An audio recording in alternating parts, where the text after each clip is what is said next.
Secret Service, Cash, they are the victims here.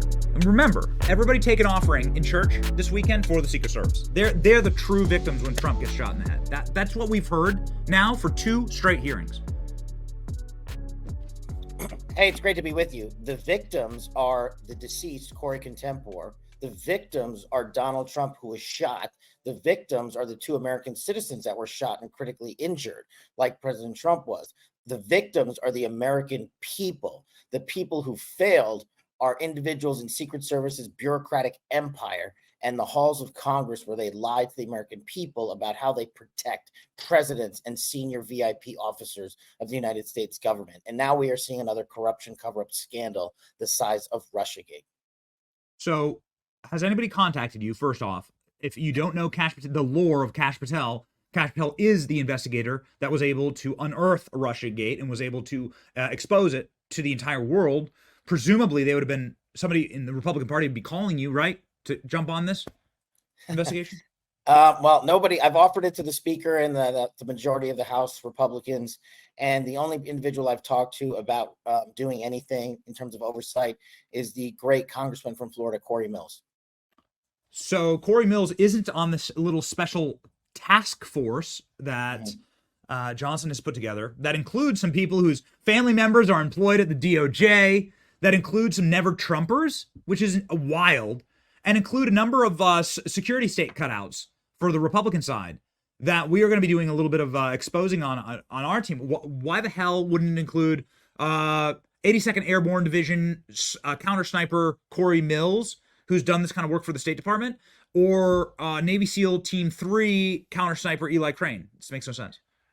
It's speechless. It's basically how Washington feigns interest and oversight by citing off people in the Congress that no one really knows about. And I'm not going to knock the folks that are on this select committee. I'm going to criticize Speaker Johnson's lack of putting the right people on, as you said, in Eli Crane, in Corey Mills. I mean, a sniper shot the president of the United States.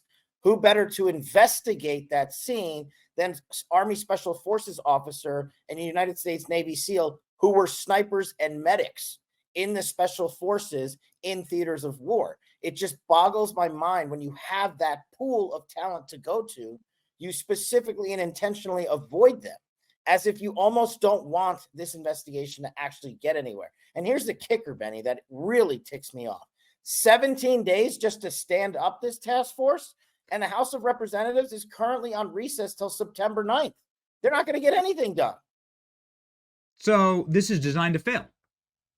It's a pretty good headline piece.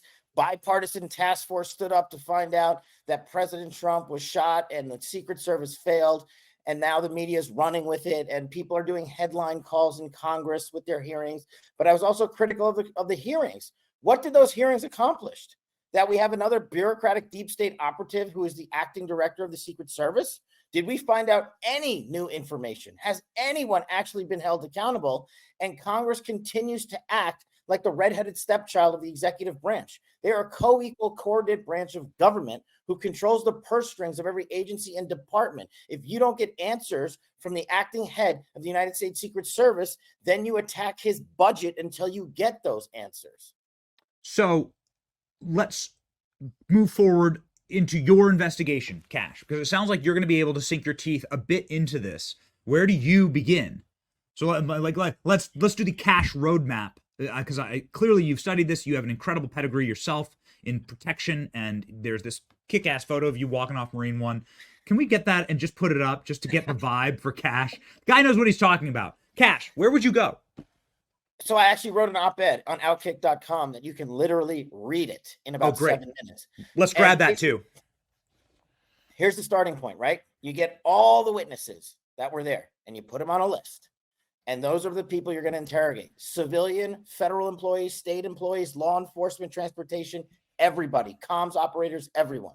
But you don't start a single interrogation under oath until you subpoena all the documents from Secret Service, FBI, DHS, and local law enforcement, to include memorandums, communications, telephone logs, emails, text messages, everything. You get it all. That's what we did during Russiagate, because interrogations are window dressings, like they have been so far in Congress, unless you get the underlying information to go after and seek out the truth. And then you take that documentation and you show it to the American public as it comes in.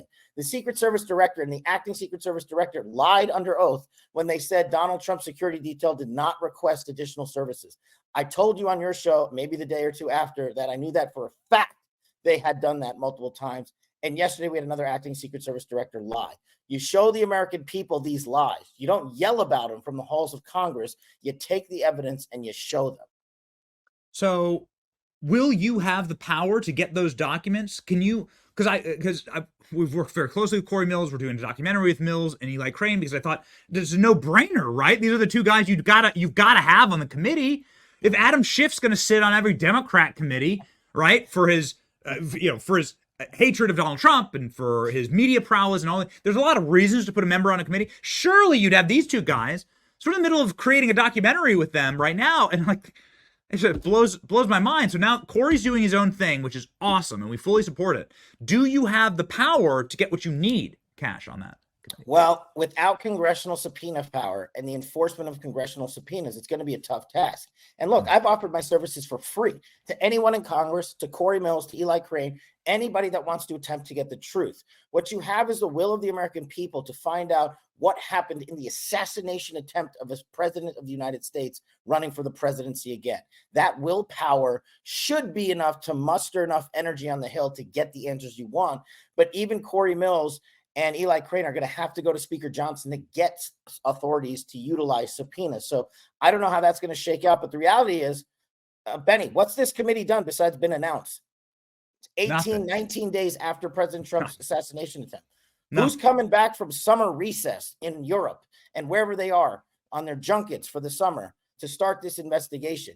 They're going to come back and they're going to write a letter and say, please respond, Secret Service man, in 4 weeks' time once you have counsel. And then 4 weeks from September 9th is October 9th. And then 3 weeks after that is the election. They're going to run out the clock like the agencies and departments always do. And I just don't understand how the Republican majority in the House of Representatives allows this corruption cover-up scandal to go on like this. It is one of the most infuriating things. And as I wrote in my op-ed, this is a unique opportunity to unify the country with the truth, to unify the country to ensure them that no president will ever be shot again, to unify the country that our protectees of the Secret Service, our senior VIPs in government, will be clear from harm's way. It is a unique opportunity of unity, and we are letting it slip through our fingers. Wow. Yeah. And seemingly doing exactly what would play into the hand of the left, which is to let this slip from the headlines and for everybody to then move on to the anointing of Kamala. And that this is a playbook, because this is something that's like, well, I mean, to paraphrase Mark Zuckerberg of all people, one of the most badass things that ever happened in American politics. And yet we're letting it all slip from the headlines. We're letting Google and Facebook censor it. It's just bananas, man. Speaking of being like insanely professionally right, you were live with us when we talked about COVID and Biden getting it. And you said, get ready. This is it. This is the end. They're going to play him out. And bro, we've played that clip time and time again. You were so right.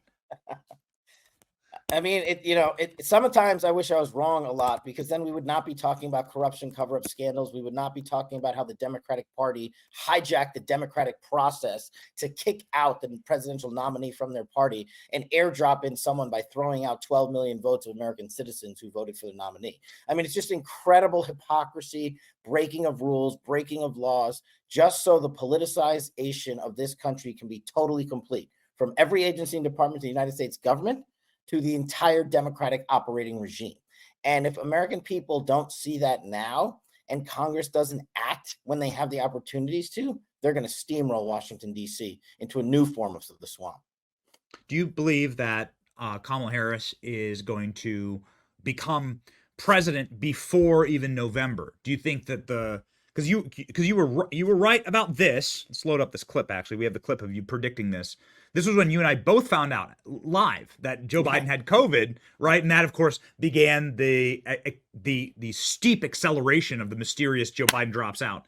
Do you believe that Joe Biden will resign totally the office and they'll just anoint Kamala queen? Well, I think from memory, I said, yes, he will basically end up pardoning and commuting his entire family. Joe Biden's brother, Joe Biden's children, Joe Biden, Hunter Biden, everyone in the Biden empire that is currently being and has been investigated. And once he hands down those pardons, that will be the trade-off where he bows out at the end. So Kamala Harris can have the title of president of the United States while running for the presidency of the United States. It also creates a whole new constitutional question of how many times she can run. Now, look, I believe Donald Trump's going to defeat her resoundingly with his Agenda 47 that he's laid out this time around, but we will have new political fodder to discuss once that scenario plays out. Man, okay, for those of you who regularly watch the show, you saw this live. For those of you who've seen the show since we were at the RNC, you've seen Kash predict again and again and again exactly what was about to happen. An amazing moment, and something that does happen on this program regularly. Kash Patel predicts the future. Here's just another chapter in that wonderful book. Here we go. All right, we have breaking news. Joe Biden has tested positive for COVID, ladies and gentlemen. Joe Biden has tested positive for the virus that Dr. Fauci created. So blame Dr. Fauci. Well, there it is. That's the breaking news. Well, it's the setup. We saw it. The Biden administration just put out before this positive test that if he were to have a medical incident, he would consider opting out of the race. They are working to take him out. COVID is step one, and then they're going to have step two. Wow. There it is, man. If you know, hope maybe you can manage my stock portfolio, Kash. That's a huge. We got to get Nancy Pelosi to do that. She's better. That's right. That's right. So, final question, really quickly, Kash. What happens through November? You do believe that Joe Biden's not going to make it through November? It's going to be Kamala, that she's going to be installed.